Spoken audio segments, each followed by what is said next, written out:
ఆంధ్రప్రదేశ్లో కొంతకాలంగా నిలిచిపోయిన ప్రతిష్టాత్మక నంది అవార్డులను త్వరలోనే పునఃప్రారంభిస్తామని రాష్ట్ర సినిమాటోగ్రఫీ, పర్యాటక, సాంస్కృతిక శాఖల మంత్రి కందుల దుర్గేష్ స్పష్టం చేశారు.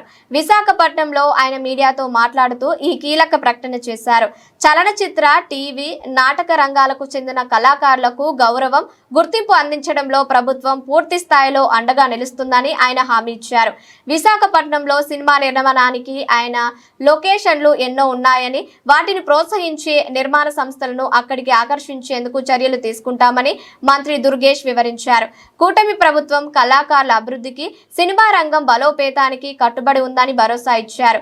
నంది అవార్డుల ప్రధానోత్సవానికి ప్రభుత్వం సిద్ధంగా ఉందని ఉద్ఘాటించారు.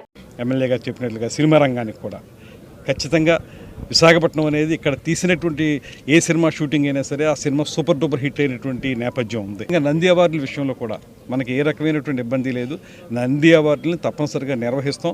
అయితే మనకి గతంలో ఉన్నటువంటి పరిస్థితి, మధ్యలో 1924లో ఉన్నటువంటి విధానం, వీటిలన్నింటినీ సమీక్షించుకుని ఒక పూర్వం నుంచి ఉన్నటువంటి వాటికి వల్ల, లేకపోతే ఇప్పుడు కొత్తగా ప్రారంభించాలనేటువంటి దాని మీద కొంచెం కసరత్తు జరుగుతుంది.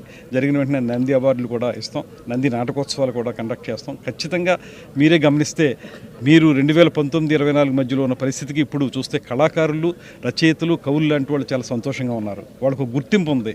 ఇవాళ మనం ఇస్తున్నటువంటి అనేక పురస్కారాలు, ఉగాది పురస్కారం కానివ్వండి, కళారత్న కానివ్వండి, అదేవిధంగా మొన్న కందుకూరి పురస్కారాలు కానివ్వండి, గుర్రం జాషువా గారి ఉత్సవాలు కానివ్వండి, ఇలాగా లబ్ధప్రతిష్ఠులైనటువంటి ప్రతి ఒక్కరి పేరుతోటి రాష్ట్ర పండుగలు నిర్వహించడంతో పాటు ఎవరైతే కళాకారులు, జానపద కళారూపాలు ఉన్నాయో వాటన్నింటినీ ప్రోత్సహించే విధంగా రాష్ట్ర ప్రభుత్వం ఒక ప్రత్యేకమైన కార్యక్రమం చేపడుతుంది. కనుక ఇవాళ అద్భుతమైనటువంటి ప్రగతిని 21 నెలల్లో తీసుకురాగలిగాం.